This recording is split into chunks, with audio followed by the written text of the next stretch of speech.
You know what it is. That's right. It's time to talk money with your money nerd and financial coach. Now, tighten those purse strings and open those ears. It's the Money Talk with Tiff podcast. Hey everyone, I am super excited because I have Byron Wolfe on the line. Now, Byron is a CFO and he's here to talk to us about how we can work smarter and not harder in our small businesses. So, hey Byron, how are you? I'm great. Thank you for having me. This is exciting. Been looking forward to this one. And I'm looking forward to it too. Before we hit record, we were just having a ball. I was like, okay, we need to record the actual episode. But let's go ahead and hop right in for the people. Let's talk about how, because hustle culture is real. And a lot of times people are like, oh, in order to make your small business work, you have to work hard. You have to hustle. You have to, work 60 hours, 80 hours, whatever the case may be. So I want to talk about how we can not work as hard, but still be more profitable. So what are some tips that you have for us? Yeah, no, this is a great question. And as we go into 2024, AI is just blown up. 23 was the year of AI, right? And so everybody's finding ways to get more accomplished. They're using AI, they're doing more. So the 40-hour work week that we used to see, 5 years pre-COVID, 10 years back, like that doesn't exist anymore. Like the expectation is this like 60, 80-hour work week just to keep up with everybody else because everybody's using VAs or using AI, they're using, apps to be more productive. And so the expectation has gotten like really high for the amount of work that we need to put out. And so if we don't start concentrating on really trying to find real ways of reducing that workload, we're going to burn ourselves out. So, I think the best thing you can do is to work smarter, not harder. Like if you're trying to outwork your competitor, you're just going to get exhausted. It's overwhelming. So what I mean by work smarter, not harder is we got to find ways to outsource some of the work that we do. We got to find ways to get more accomplished in a shorter period of time.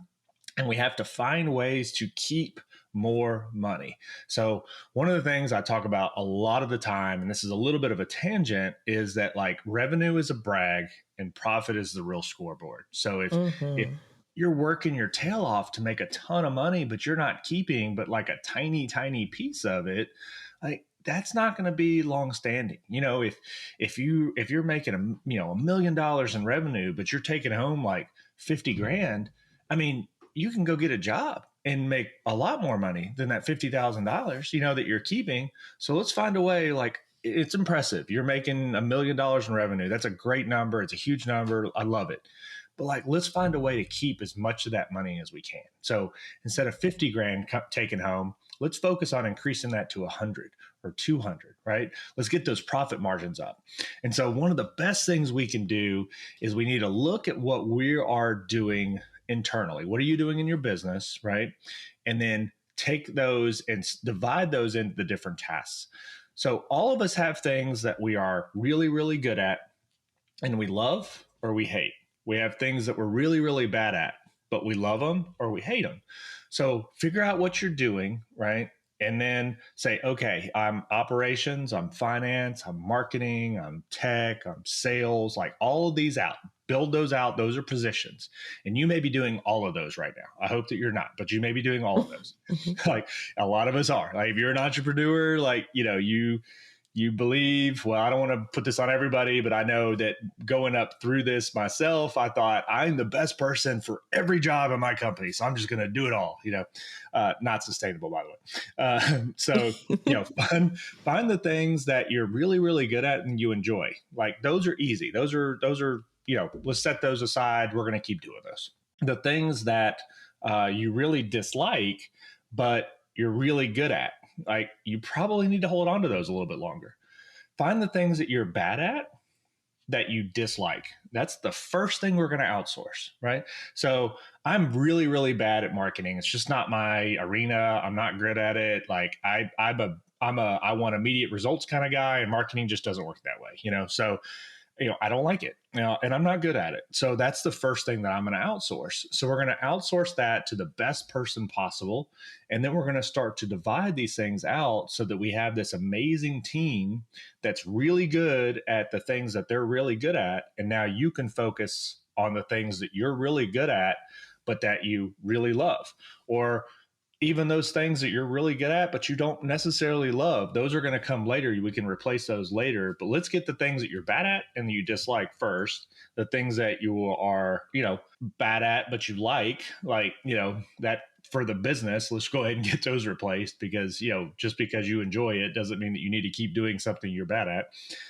And then the things that you necessarily, are really good at, and you also enjoy, that should be what's left over, because that's how you're going to grow that business and make it exactly, what it is that it needs to be, what you had in mind when you started the business. You got to get back to those roots of like, what did I want to do and how am I going to accomplish that? And that means dividing some of those tasks out, finding the best team possible. You can't grow, you can't scale, you're not going to find success all by yourself. That's extremely rare. And I would argue half of the stories you hear about these people that do it on their own probably had a massive team underneath them that they're just not willing to give the credit to, and, it is what it is. So I think that that's huge. Yes. And I just want to pause right there real quick because that was crucial for me. So, as Money Talk with Tiff was my baby for so long, I was so scared to hand over some reins because I was like, oh my gosh, they're not going to treat my baby right. But once I did, that was when I experienced the most growth ever. So I can definitely, vouch for what you're saying. For instance, I was not consistent with my podcast. Why? Because I didn't like editing. So it would take me forever to edit. I didn't enjoy it, but I was like, this is something that has to be done. I sat there and edited every single episode until like episode 70. And then I was like, you know what, Tiffany, now is the time. But when I hired an editor, oh my gosh, the podcast skyrocketed. I'm able to stay consistent. Not only that, now I do 2 episodes a week versus 1. So when you said outsource, I cannot stress that enough either. Y'all, get some people to help you with some of these things that you do not like. It will make you grow tremendously. So with that being said, what other things should we be thinking about as a small business owner to work smarter, not harder? Yeah. So let's go into that revenue versus profit, because I think that that's one of the areas that a lot of people miss out on. So what I hear a lot, we'll talk to businesses and they say, I'm just not making enough money, and then, okay, well, what are you doing to increase that? What are you currently doing that we can work on? Well, we're out there, we're making more sales, we're spending this money on marketing to bring more people in. And I'll tell them, I'm like, okay, well, that sounds like revenue. Those are the things you do to get more revenue in. Like, what are you doing to increase your profitability? And then there's usually crickets, and they're like, well, I mean, they'll come back to revenue or something. I'm like, no. Like, specifically, what are we doing for profit? I mean, we make sure that people don't spend too much money on their company cards. Okay. I mean, that's good, right? Like, it's very generic, but like, what else are we doing? So we got to look at the in between. So we know revenue is the money that comes in. We know profit is the money that we get to keep before taxes, and we'll get into that too. But like in between those two is your expenses. Like, what are you doing in between? What are you spending that money on? And everybody hates the word budget. They hate the budget. I agree. I'm not a big fan of the budget, but I do think that you need to look at the budget. You need to look at what you're spending so that you can maximize that profitability. Like, what's your return on the things that you're spending? And a lot of people don't really think about that. And I say, hey, like, what do you spend on office expenses? Like, what are you spending on pens, paper, blah, blah, blah, blah. Oh, well, we tell them they can only spend up to this a month, a week, whatever. Okay, cool. What's that based off of? What's your ROI on that? Like, if they spend $1,000 a week on office supplies, how much more profit, how much more revenue does that generate? I don't know. It's papers and pens. Well, you should know exactly what is going on within your company. If you're spending $1 within your company, it needs to result in something: more productivity, more profitability, more revenue, more efficient systems. Like, everything should have a purpose. So you look at the big things And then I like percentages because I don't like dollars. I like percentages. So when I look at it, and again, I admit it, I'm horrible at marketing, and I'm just not good at it, but I know it needs to exist. So for me, looking at the dollars that I spend would be frustrating because I don't know where they're going. It's not something I'm really good at. But if I look at it as a percentage and I've set my mind frame, right? I've looked at it. My mindset is, okay, I get it. I have to spend 10% of my revenue in marketing if I'm going to continue to grow this thing. And that's where we have found that's the maximum capacity at 10%. It's the maximum return on the dollars. If we spend a little more, we can make a little bit more money, but our return's less. If we spend less, we pull in less revenue, not as productive, we can maximize it out. So 10%, easy. This is how many revenue dollars are coming in. 10% of it's going to be spent in marketing. I'm good to go. It doesn't bother me, the monetary, because I know I've worked out the key performance indicator for that, the metric, so as you will, is 10%. And so now I can say 10% has to go to marketing. And this can be as low as 1%. Like there's big companies out there and they're spending 1% on marketing. And that's where they found that that's the maximum result of that. And you might say, well, 1% is nothing. I'm talking, these are 10, 20, $30 million revenue companies that, don't really need marketing necessarily. Most of their marketing goes to like recruitment or brand awareness, not necessarily bringing in customers. So they're like construction companies or excavation or, something along those lines. So if you know what these percentages are, now we're looking at our percentages and we're just trying to keep those in the ranges that they need to be so that at the end of the story, at the end of the P&L, that profit number has been maximized. So if you're making that same $1 million, right, in revenue, and you're only making 50,000, if you can adjust these numbers in the middle, and now you're making 100,000, I say that's way easier to double the money that you take home, double your profitability, than it is to go from $1 million to $2 million, which if you continue the way that you've been working, that's what you would need to do to take home $100,000 versus $50,000. So to me, way smarter. Let's look at what we're spending and let's maximize our profitability first. I'm not saying never increase your revenue, but when your profit is maximized and you're operating at peak efficiency, now every dollar you spend to increase your revenue is going to result in that many more dollars that you get to keep in that profitability. Gotcha. So let's pause here for a minute because first you said P&L. Just want to let the audience know that's a profit and loss statement. Yeah. Okay. So that shows, what your profit is, what your losses are. It gives you a number at the bottom. Okay. So I just wanted to clear that up. And then also, how do we back into these percentages? So if people are listening and they're like, okay, I get it. Use percentages instead of dollars, but where are these percentages coming from? Like, how do I calculate what percentage would work best for my business? Yeah, no, 100%. So, and I think that you have to do some industry research first, find out kind of where the industry is, what makes sense for that industry. And then you have to look at your own numbers. And so, it's, put it on an Excel. If you don't have like QuickBooks or Xero or, NetSuite or any of the other ones, like whatever your accounting system is, you can always download it into Excel. Or if you're working in Excel, you can just do it there. So you're going to take the dollars that you spend and you're going to divide it by your total revenue. And that's going to give you your percentage of what you're spending in total revenue. And then those are the percentages we need to go on. And so, like I always tell people, you can't change a lot of things and know what the impact is, right? So you need to change one thing at a time to find out like how it affects your business. So, if you want to know, hey, if I increase this or decrease this or whatever's going on in your expenses, do it one at a time, because you need to know what the actual effect is. So let's stick with marketing. If we increase our marketing spend, then we know what the revenue impact is on that particular item because we're doing everything else the same. So if we just increase our marketing, then we know, okay, I doubled my marketing spend. So realistically, I should be doubling my revenue, so to speak, right? And that doesn't always work that way, but let's just say that that's what it is. And so we double our marketing, we're looking for a double of our revenue.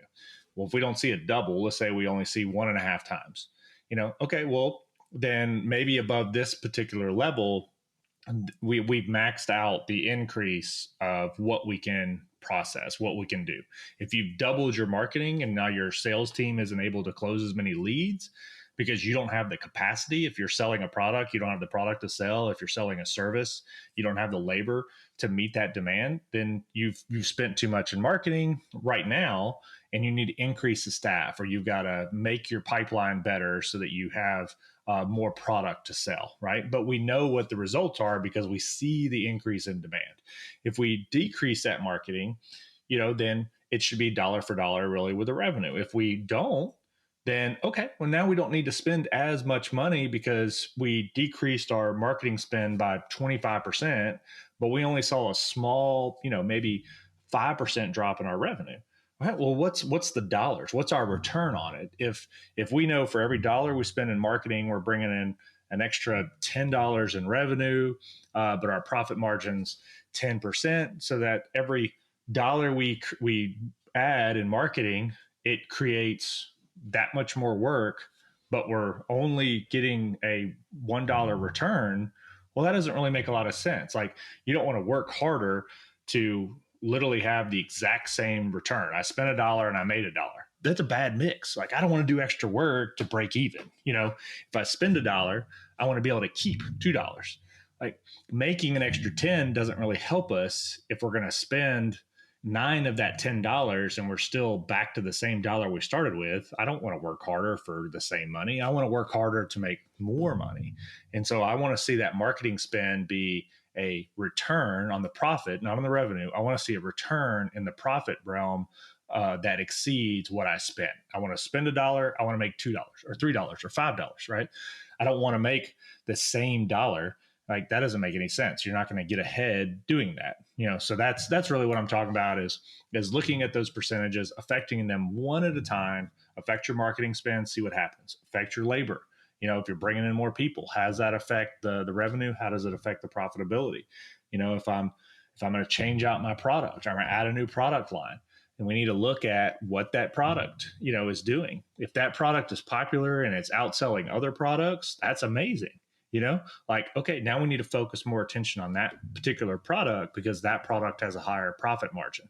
And maybe you sell a lot more of another product, but the profit margin's horrible. You sell, 10,000 of these products to make, $10,000, but I can sell 1,000 of these other products and I make 20,000. Well, I want to sell the 1,000. I want to make more money with less work. And that's what I'm talking about when I talk about smarter, not harder. Yes, yes. And, I feel like I'm sitting in the church pews right now. And you know how the pastor's up there and just calling all your cards. And I'm just like, wow, like I have a lot of work to do. Because I know my technology spend is up there because that is what I spend on. And I just have a lot of sitting down and looking at my numbers and figuring out these percentages that you're talking about. So I completely agree, and I do feel called out right now, but it's okay. Well, I'll tell you, here's the great thing about tech, and I'm going to go super tangent, so ride with me on this one. So here's the beauty of spending money like on software development or any of these tech things that are coming into play. When you spend those monies in your business, you spend the money in your business to create new processes. If you're experimenting with things and creating, new things that are available to your clients, better ways of serving your clients, your customers, all that stuff can be redeemed for research and development tax credits. So when we're talking about that profit number, there's one more thing underneath that profit, and that's your profit after taxes. So if you make 100K and the government takes 40K away from you, then you get to keep 60K. Like, that stinks. I would much rather make 100K and then use some tax benefits and keep as much of that 100K as I can. If instead of paying 40K in taxes, maybe you pay 5K, Well, now you got to keep 95K, and that's way better than 60K. So, So I'm wait. So you mean to tell me all these years of this tech addiction that I have, I could be writing that off as a tax credit in yes. R&D. And R&D, y'all, is research and development. So do tell me more about this R&D tax credit. Yeah, no, I love it. And we all know that we can write off the business expenses against our revenue, and that leaves us the profit at the bottom, which is good. But that big profit number that you have, hopefully it's big, right? That profit number that you have, the government comes and they say, hey, I want 20%, 30%, 40% of that money. And, in the government, they're the gang you don't mess with. If they say they want your money, you pay the money, like not worth fighting them on that. So, then you give that money over, and then whatever's left over is what you get to keep. The beauty of the research and development tax credit, and there's other tax credits out there, I'm specifically talking about research and development here, but the research and development, that's a dollar for dollar reduction of those particular taxes. And so if you spent, however many dollars on research and development, there's a calculation that has to go in there to calculate that R&D tax credit. But when you're looking at that profit number at the bottom and it says, hey, you guys owe us $40,000, then you come back and you say, hey, well, we did research and development, and here's our expenses, here's our structure, here's our tax form that shows that we have $40,000 in research and development tax credits. And the government literally takes that as a coupon, so to speak, and they say, okay, cool. Instead of paying us $40,000, we're going to accept this tax form that shows you spent X dollars that resulted in $40,000 in research and development tax credits. And so they're going to stamp your taxes paid in full. And that 100K that you made that you would have normally given the government 40,000, you get the little stamp paid in full, and you get to keep all $100,000 that you made. You get to keep because you offset it with these tax credits. So you literally increased your profit margin by 40% by paying attention to what you spent and making sure that you maximize those tax credits, specifically in this case, in the research and development space. Very cool. Very cool. And it sounds like it's kind of complicated. Be honest. It sounds really complicated, but that's why you're here. And that's why a fractional CFO is important. So if anybody's listening and they were interested in finding out more about these R&D tax credits, or finding out more about how they can make more in their business without working harder, how could they find you? Well, they can go straight to the website. Our full disclosure, don't go to Tiff's website before you go to ours, because ours is nowhere near as cool as hers is. But we do have a website. I will look at mine first, and then maybe go to Tiff's, so you can be like, oh, okay, so that's how you do a website. but we do have one. It's not bad, just comparison. So we have a website, CFOAF, so Chief Financial Officer, CFO, and then AF, so CFOAF.com. Or you can find me on all the social medias.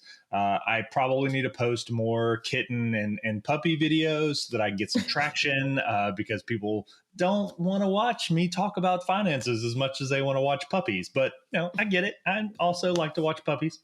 But on all the social media platforms, so probably the easiest way is just to go to the website, and we have a link there. You can set up a chat with me, somebody on the team. We have some data on some of these tax credits and some of the things that we talk about on here. There's a link to we have some courses and some stuff on there. But the website's probably the easiest, best way to find us. Yes. And guys, I did not pay Byron to say that. So just FYI. But if you didn't catch all of that, I'll make sure to have everything in the show notes for you, because this is some good information. I plan on digging in because you all know I have a tech addiction, and now I can fully fund it and Yes. but thank you so much, Byron, for coming on the show today. And I appreciate all the gems that you dropped for me and my audience. And I hope you have a wonderful rest of your day. Thank you so much for having me. I had a blast. Bye. Okay. Thank you for listening, joining, and being a part of the Money Talk with Tiff podcast this week. You can check Tiff out every Thursday for a new Money Talk podcast. But if you just can't wait until next week, you can listen to previous podcast episodes at moneytalkwitht.com or follow Tiff on all social media platforms at Money Talk with T. Until next time, spend wise by spending less than you make. A word to the money wise is always sufficient.